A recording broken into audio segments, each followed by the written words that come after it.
You see it, ladies and gentlemen. What's on this mug? You see it? Thank you. This is the best time of the sports season. Huh? Football season. Right in the heart of it. Basketball, the NBA starts tonight.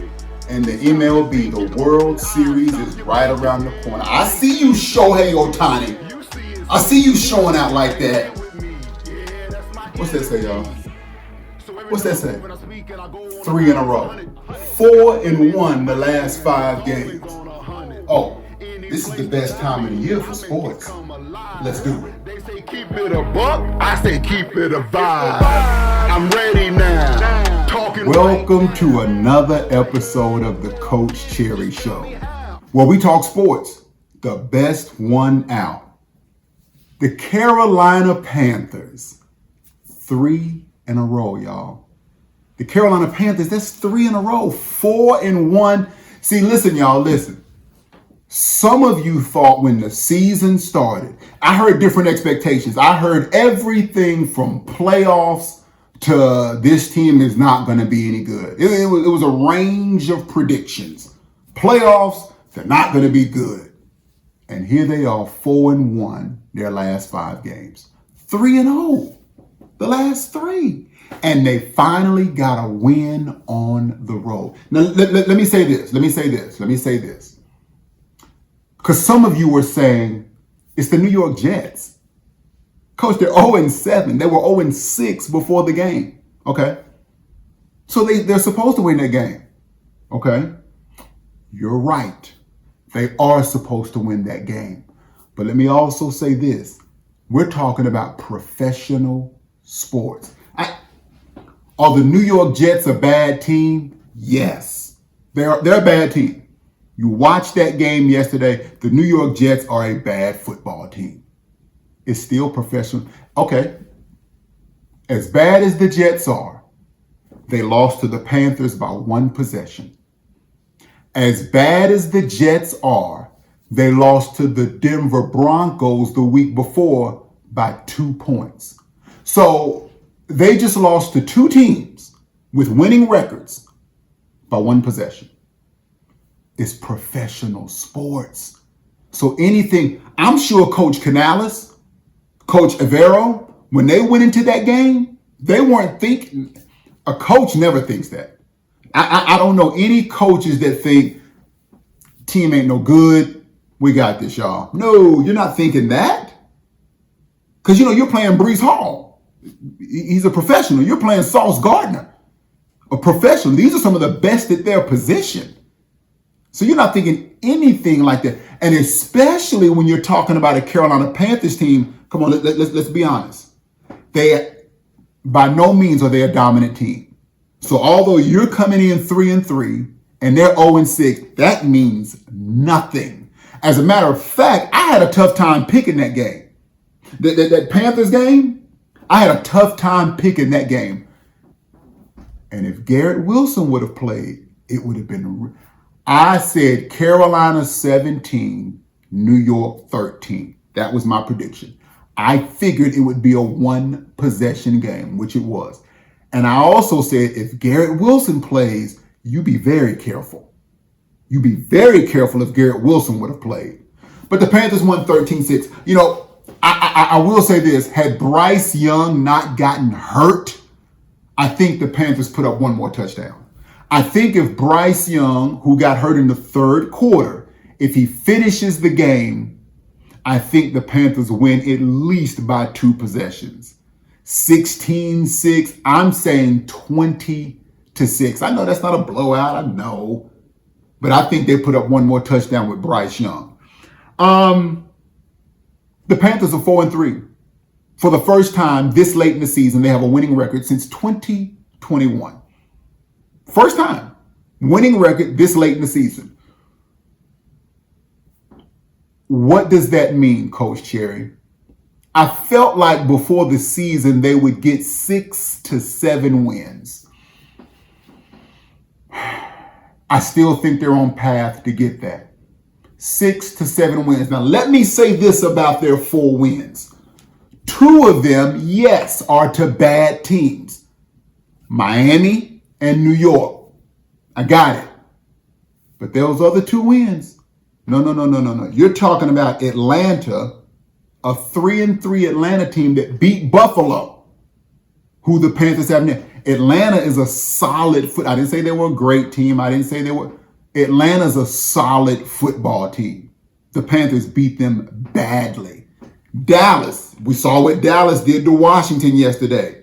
You're talking about a Dallas team that also does not have a losing record. They beat that. So they have 2 wins against bad teams. They have 2 wins against, we'll say, solid teams, or we'll say decent teams. Buffalo is next. This is the test. But gosh, this is the test. But now Bryce Young is out. See, I felt like the Buffalo game was going to be a good measuring stick. And it's at home. But now your starting quarterback is out. Damian Lewis didn't play yesterday. Robert Hunt has been out. Jalen Coker, you could tell that was his first game back. He wasn't really, didn't have any impact on the game at all. Chuba Hubbard, we're going to talk about that in a second. Knocking the rust off. The defense is playing a lot better. They're going to be tested with Josh Allen. Oh, they're going to be tested with Keon Coleman. They're going to be tested with James Cook. Oh, this defense is about to be tested now. Please believe. Look at their losses. They lost to Jacksonville, 4-3. It's not a bad loss. They lost to a New England team that is rolling. The Panthers are 4-3, and their only bad loss is to Arizona. And that's a game where they had the ball at the end of the game and they could have won. You're looking at a 4-3 Panthers team that could easily be 5-2. They're solid, y'all. I didn't say they were a playoff team. They're solid. I will say this. If they beat Buffalo, if they somehow beat Buffalo on Sunday, you are then looking at a team that has a chance to make the playoffs. I'm not saying if they beat Buffalo, they're going to the playoffs. I think if they beat Buffalo Sunday, at that point, you can start talking, hey, we got a shot to make the playoffs. We have a shot. And they still have the New Orleans Saints twice. I think they sweep the Saints. I do. I think they sweep them. Looking at yesterday's game, the defense won the game, y'all. Defense won the game. No question. The defense won the game. 6 sacks. The Panthers have had difficulty putting pressure on the quarterback. 6 sacks yesterday. Now, keep this in mind. Weeks 1 through 5, they had 5 sacks total. First 5 weeks of the season, 5 sacks total. And they matched that yesterday in one game. Not only matched it, they topped it in one game. And then J.C. Horn. Ooh. J.C. Horn, I see you. I see you out there. Those picks that J.C. Horn had, the one-handed grab, and then the other one, he had the receiver blanketed. And he went up and caught that thing, had the receiver blanketed. J.C. Horn is proven why he's one of the top corners. Mike Jackson played well. I thought the Panthers' offense was nothing to write home about yesterday. The defense won that. But guys, y'all, listen. Sometimes that happens, right? Sometimes your offense may not have it one Sunday. Hey, next Sunday, the defense may not have it, and the offense has to pick up the slack. It's a team game. What do they say about football? The ultimate team sport. Speaking of teamwork and teammates, Chuba Hubbard, Rico Dowdle. I said Chuba Hubbard, Rico Dowdle. Who should be starting? Because Chuba started yesterday. Rico Dowdle, 17 carries, 79 yards. Chuba Hubbard, 14 carries, 31 yards. Rico Dowdle, 4.6 yards per carry. Chuba Hubbard, 2.2 yards per carry.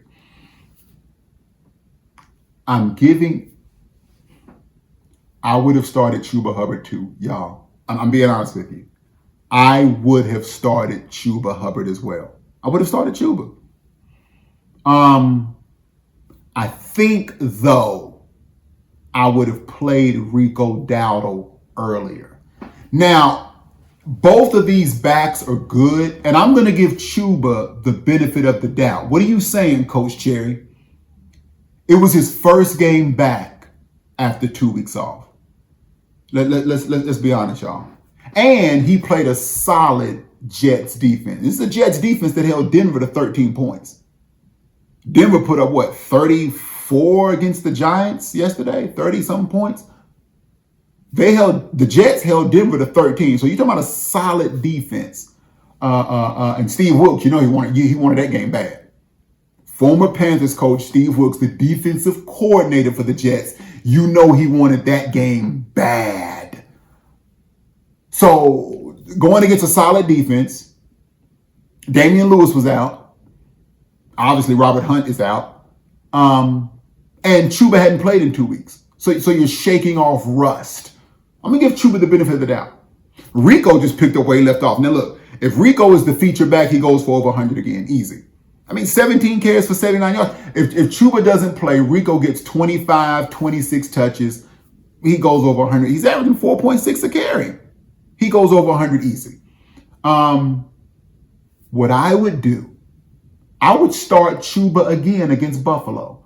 Now, the Buffalo game, if I'm Coach Canales, for me, the Buffalo game would determine who's my starter moving forward. It would. Because now Chuba's had a game to shake the rust off. And, okay, let's see what we got. And Buffalo's run defense is not strong. So there should be some running lanes. There should be some opportunities for Chuba to have a decent game. I make my decision on who's the starter moving forward based off of the Buffalo game. But here's what I would do. I wouldn't go series for series. I wouldn't do that. No, wouldn't do that. I wouldn't say, Chuba, you start the first series and Rico just sits and watches the entire series. I'm not doing that. First of all, let me say this. Trevor Etienne, I like Etienne. I liked his brother when he was at Clemson. I liked Trevor when he was at Georgia. I think he's talented, but it would be tough for me to get Trevor Etienne on the field, y'all. I'm just being honest with you. It would be tough. If I have two backs like Chuba and Rico, I don't think I would have any possessions where they're both sitting and Etienne is the feature back for that. No. I don't think I would do that, y'all. I'm just being real with you. Chuba and Rico on the sideline? I don't know if I would have any play that I'm calling where Chuba and Rico are both on the sideline. No, I'm not doing that. No. Not that. I don't know about that, y'all. I'm just being real with you. No. And I'm going to have some plays where they're out there together. Yeah, I'm going to have some plays where both of them are in. Do you know what that would do to a defensive coordinator? Do you know what that would do to a defense? Let me say this. If you put Chuba and Rico in the game together, that's tough to defend, y'all. That is very tough to defend.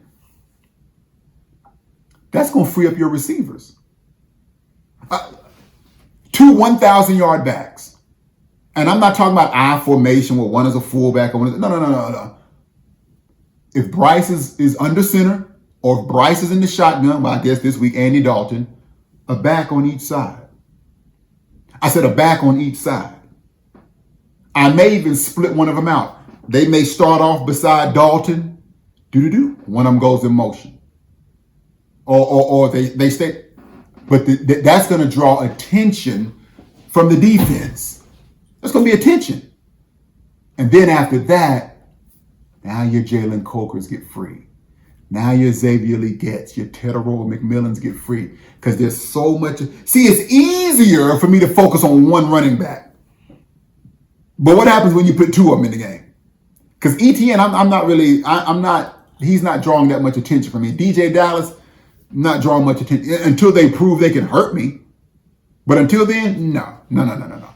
Chuba Hubbard and Rico Dowdle in together. So I would start Chuba, and then I would bring Rico in that same series, as long as it's not a 3 and out. But I'm bringing Rico in at some point that series. Then I think you got something. Now, I thought Bryce Young played solid, y'all. 15 of 25, 138, 1 touchdown, no turnovers. Bryce Young has 11 touchdowns and 5 picks on the season so far. A little bit over a 2-to-1 ratio. For those of you that think Bryce Young is not good, we'll see what happens Sunday with Andy Dalton at quarterback.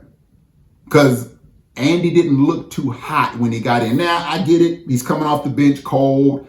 Mentally, he may not have been in the frame of mind that he was going to play yesterday. So I get it. But he's got a week of preparation now. Now, the mobility that Bryce shows, that touchdown that Bryce threw to Xavier Legette where he extended the play and he's moving, Andy's not giving you that now. So for all you saying Bryce Young ain't good, well, Andy Dalton's in now. Maybe you'd rather have Andy. I think that decreases the Panthers' chances of winning. I do. I hope they win. I'm rooting for them to win. But I think that decreases their chances of winning.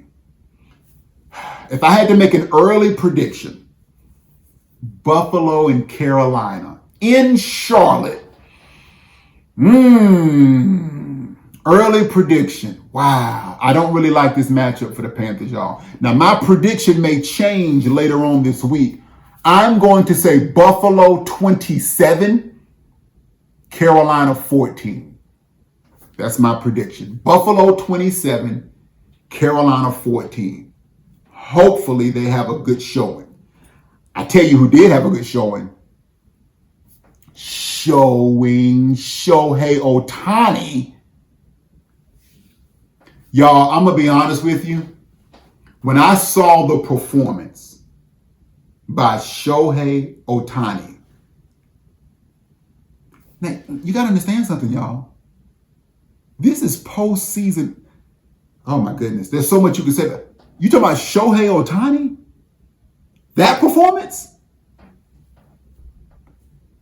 This is postseason play. This is to advance to the World Series. Like this ain't a regular season game, y'all. And it's an elimination game. They beat Milwaukee 5-1. They won the series 4-0. He pitched 6 scoreless innings. 10 strikeouts. The 6 scoreless innings, the 10 strikeouts, got you. But then he steps to the plate and hits 3 home runs. No, y'all. And then when I saw the speed of his pitches, when I saw the distance of his home runs, this Shohei Ohtani performance, where does it rank? Not just where does it rank in baseball. Where does this rank all time? I'm talking about from an individual performance standpoint. I'm watching that and I'm like, yo, this is wild. 10 strikeouts, 6 scoreless innings he pitched, and then he hits 3 homers? That's some wild stuff, y'all. Shohei Ohtani is the 12th player to hit 3 home runs, and he had a walk. Don't forget that. And he had a walk in a postseason game. The first to do it while also pitching. Is he the greatest baseball player ever? And because with that performance, I heard a lot of people say, yeah, he's the best to ever do it. Shohei Ohtani, he's the best to ever do it. They moved him past Babe Ruth. That's when I was reading and watching, a lot of people said Shohei Ohtani is the best to ever do it. You're talking about a 3-time, first of all, y'all, he still got years left on his career. He's 31. You're talking about a 3-time MVP, a 5-time All-Star. He's already a World Series champion. He's back in the World Series, in the 50-50 club. I mean, come on. 2-time home run leader. I'm just saying. He's making a strong case. And all he's going to do is continue to add to that resume. He's going to add to it. When you talk about his performance and say, you know what? Not just baseball. Shohei Ohtani. Where does his performance rank all time? Is it the greatest individual performance we've ever seen by an athlete? You say, Coach Jay, can you think of any others that would create a discussion, that would start dialogue? Greatest individual performances. What about, that Shohei Ohtani is tough to top. I'm just being real with you. What about Michael Jordan?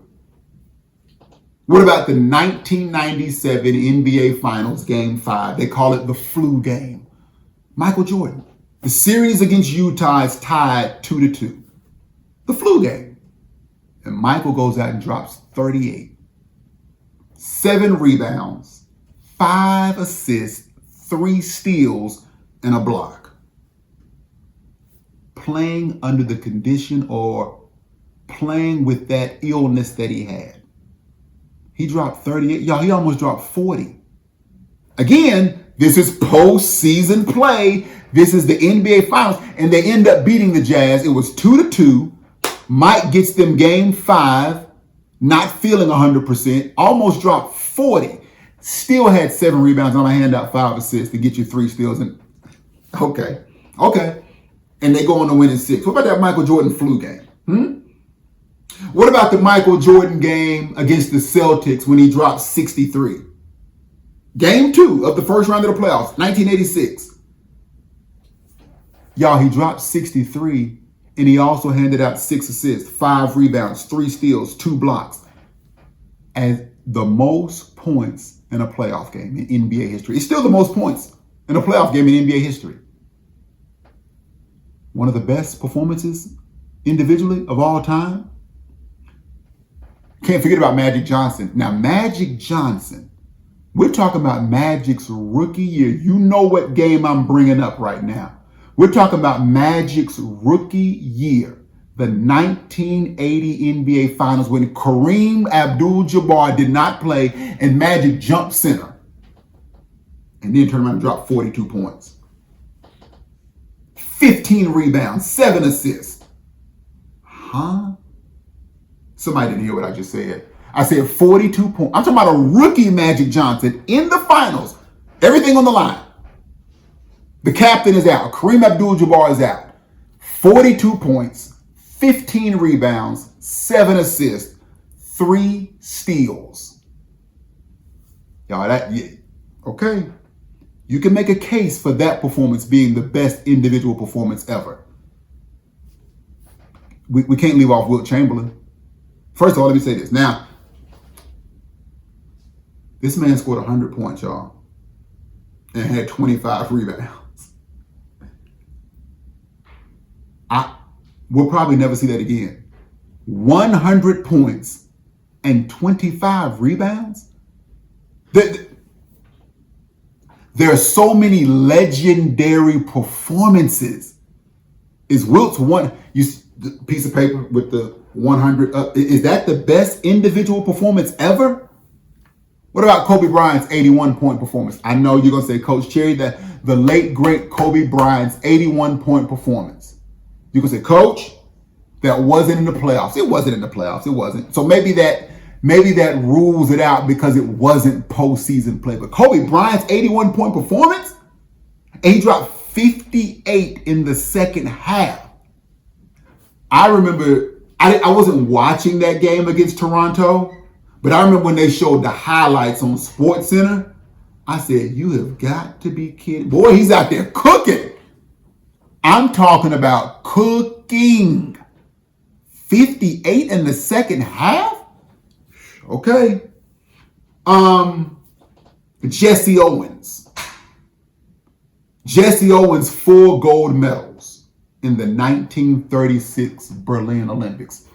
Now, that Jesse Owens with those 4 gold medals, y'all, in the 36 Berlin Olympics, the political climate at that time, and okay.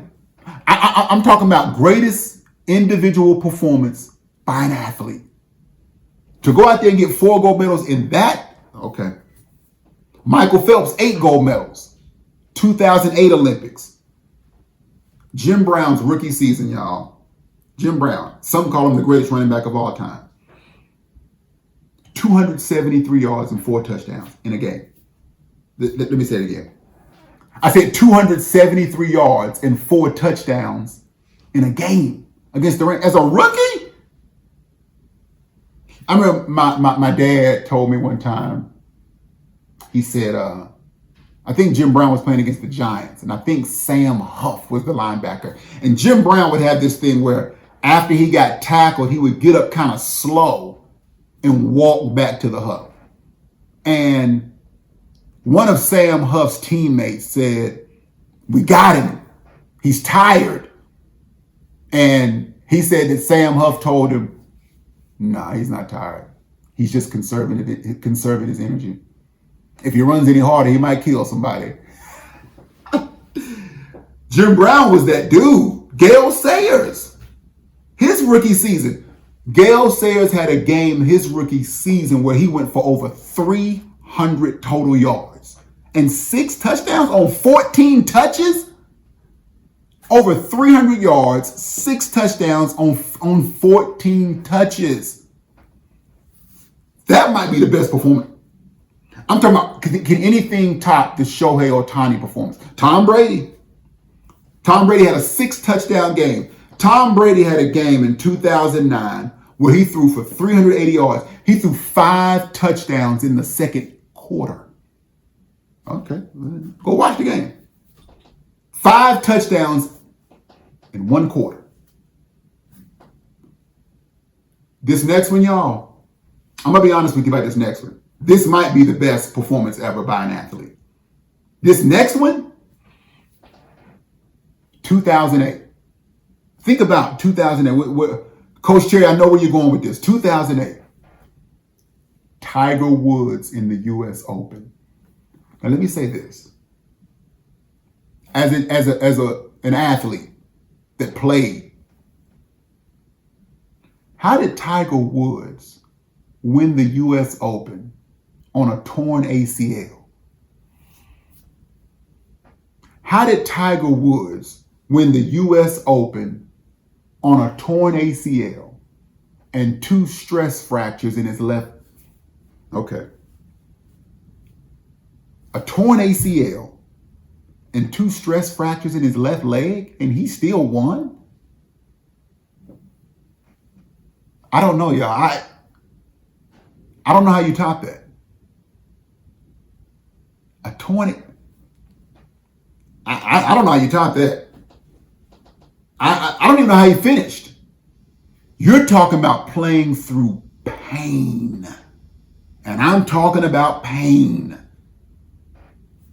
Don Larson threw the only perfect game in the postseason as a pitcher. Game 5 versus Jackie Robinson's Brooklyn Dodgers. He had 7 strikeouts. It took him only 97 pitches to get all 27 outs. Don Larson. Individual. Sandy Koufax, 1965 Game 7 World Series, 10 strikeouts, 3 shutouts off of a 3-hit shutout off of 2 days rest. He just pitched the shutout in Game 5. Sandy Koufax, 1965 Game 7 of the World Series. 10 strikeouts, 3 hits. Off of 2 days rest. And Reggie Jackson's 3 homers on 3 pitches in the World Series. Reggie Jackson in the World Series had 3 pitches. All 3 of them went for homers. Some people say that Rick Wise in 1971 versus the Cincinnati Reds has the best game by a baseball player. He threw a no-hitter and hit 2 home runs. He threw a no-hitter That's already by itself. And then hit 2 home runs. The only pitcher to ever throw a no-hitter and hit 2 home runs. Some people say Rick Wise, 1971 versus the Reds, has the best individual performance by a baseball player. I don't know. If you're asking me, Shohei Ohtani, that's going to be tough to top that. That Gale Sayers game is wild. Over 300 yards, 6 touchdowns on 14 touches. That Gale Sayers game is wild. I don't know, y'all. Jesse Owens, 4 gold medals. I don't know. I don't know. That's a tough one. What kind of performances will we see this year in the NBA? If you're looking for a way to have more energy throughout the day, a way to improve your digestion or to get better sleep at night, there's a performance probiotic by FitBiomics called Nella and Vanilla. My wife had a surgery, and since the surgery, she had some digestion issues. We were looking for ways to help correct that. Nella can be that choice. Nella is revolutionizing health for everybody. How, you might ask? They've studied the microbiomes of the most fit and healthy people thriving in the modern world, decoded what biologically makes them unique, and translated the extraordinary into these cutting-edge performance probiotic capsules. Nella can give you the guts to be your best self. Everyone wants good energy throughout the day. Everyone wants good gut health.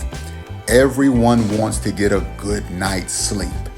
Those Friday evenings, those Saturday evenings, you want to have a good time and relax and be comfortable.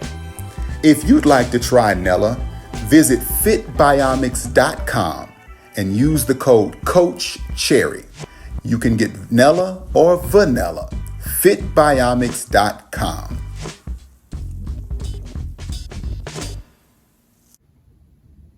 The NBA starts tonight. Kevin Durant just signed a 2-year, $90 million extension with the Houston Rockets. Kevin Durant, one of the best players we have ever seen. Kevin just turned 37. 2-year extension. Kevin still has a lot left. Look, when you watch Kevin Durant play, he's fine. He's fine. He took $30 million under the max that he could have received. Well, you're playing on a contending team. Now, you don't see that much anymore. People usually going after the bag. Kevin Durant took $30 million less to be on a contender. That shows me he's thinking about winning. Because I see some athletes make moves, and some of the moves that they make, I say, okay, they can't be thinking about winning. They can't be. They can't be thinking about winning. You're going to that team that's no good because they're going to, and I get it. You want them. I heard Cam Newton say the same thing. A team success is not going to feed his family, but individual success will. Why? Because when you make an all-pro team, when you make an all-star team, when you lead the league in scoring or lead the league in touchdowns, that gets money in your pocket. The individual accolades, that feeds your family. I hear you, Cam Newton. I hear you. So for Kevin Durant to take $30 million less, that says a lot, y'all. It does. That says a lot. But he is now the NBA career's all-time earner. Kevin Durant has made more money than anybody else in NBA history, just past LeBron James. Kevin Durant, he still got it, y'all. Look at this. Last season, Kevin Durant shot 49.7% on jumpers. That man, at the age of 37, shot pretty much 50% on jump shots last year. He shot 53% from the mid-range. Oh, he's fine. He still got it. He had the best shooting percentage off the dribble, 51%, according to Genesis IQ. So whatever kind of jump shot he's taking, 53% on mid-range shots, 50% on jump shots in general, 51% on off the dribble jump shot. Not only is he nice, he's efficient. That's the thing about Durant. He's always been very efficient. He averaged 26 and a half points last year, 6 rebounds and 4 assists. Come on, y'all.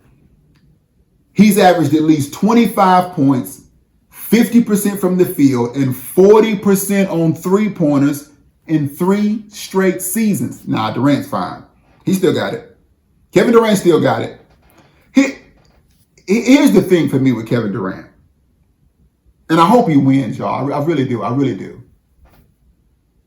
I think Kevin Durant needs this for his resume. Kevin Durant is one of the most talented players we've ever seen. But his resume is not LeBron's resume. His resume is not Steph Curry's resume. His resume is not Larry Bird's resume. Kevin Durant's resume is supposed to be as good as theirs.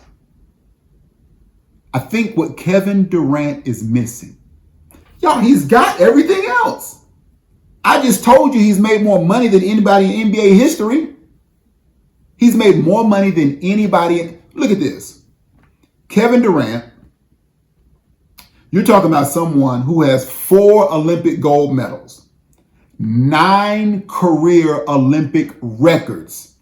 Kevin Durant, Rookie of the Year, 2-time NBA champ, 2-time NBA Finals MVP, an NBA Most Valuable Player Award, 15-time NBA All-Star, 6-time All-NBA First Team. The man has 4-time scoring champ.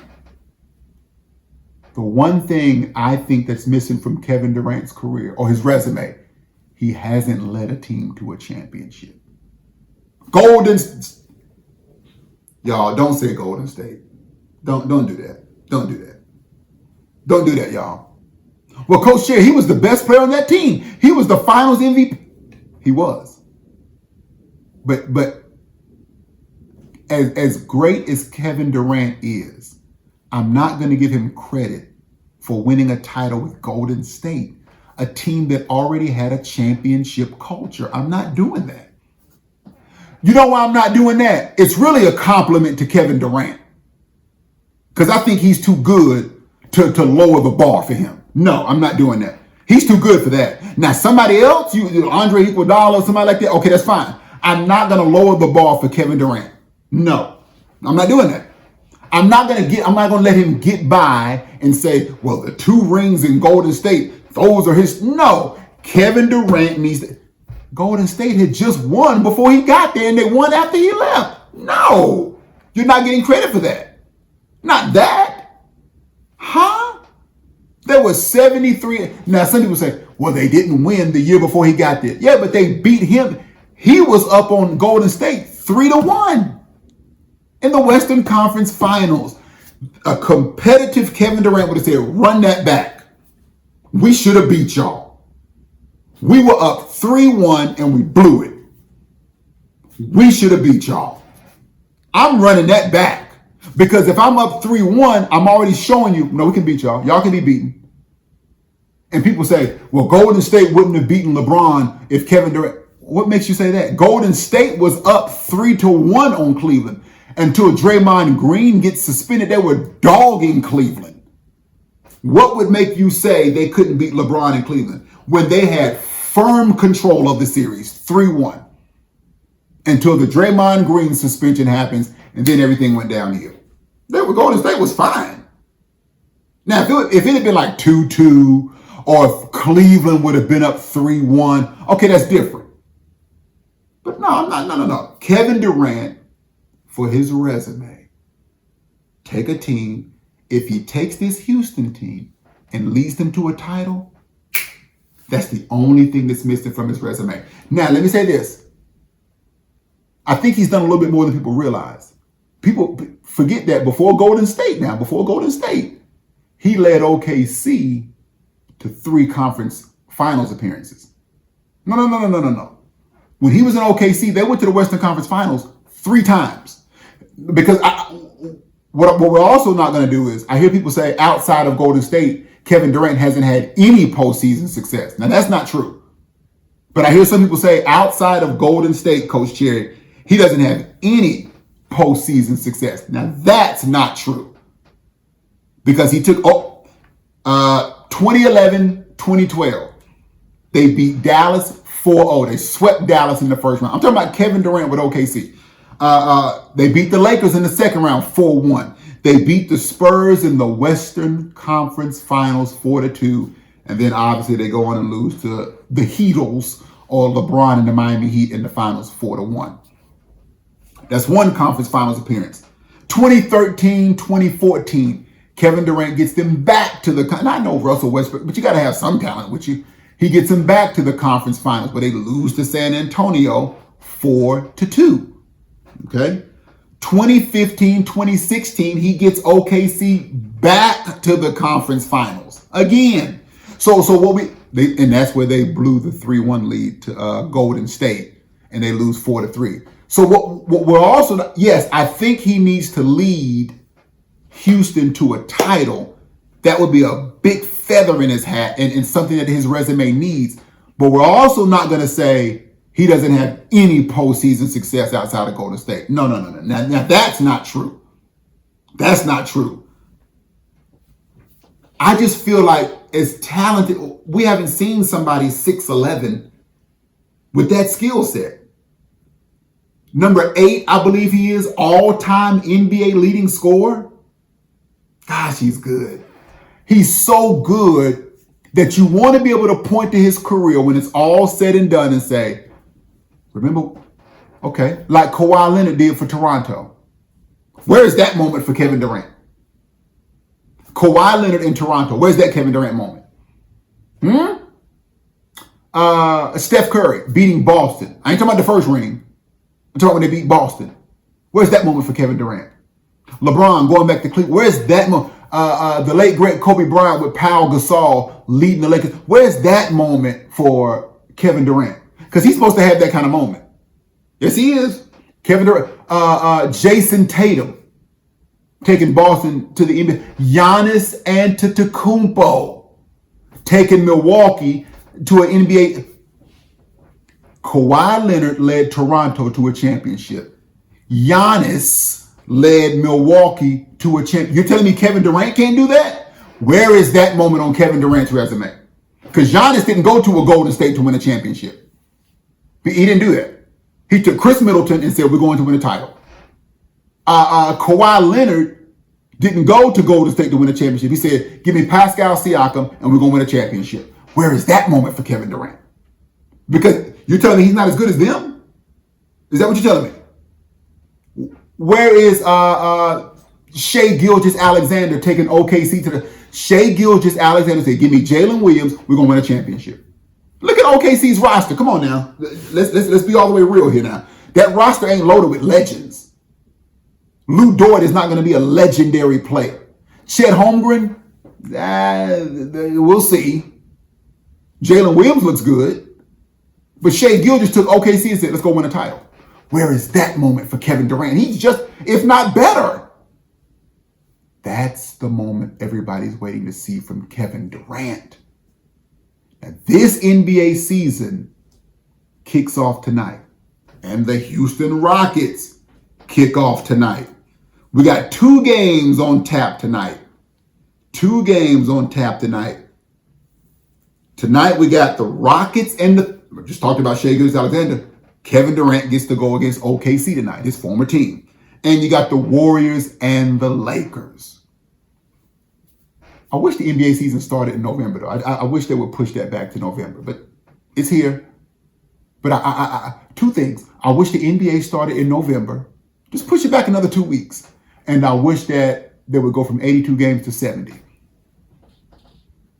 82 to 70, start in November. We're right now, the heart of football season. Not now. Hold on. Just hold on a second. Basketball, just hold on a second. Pump the brakes. Got the World Series. But it's a great time for sports. You cut on that television this week, you got baseball, the World Series coming up. You got the NBA. You got college football. You got the NFL. Oh, my. What else do you want? Huh? Let's see what happens tonight with the NBA. And Charlotte Hornets, I'm keeping my eye on y'all. I should see a playoff for the Charlotte Hornets. This has been another episode of the Coach Cherry Show. Thank you so much for tuning in every Monday night here on YouTube, the Coach Cherry Show, the best one out. Nobody talks sports like your guy, Coach Cherry. See you next week. God bless you. Make the money that most of them making. All the networking, the moving, shaking. But I said, wait, I'm God's creation. I'ma be me, forget the fake. Let it breathe.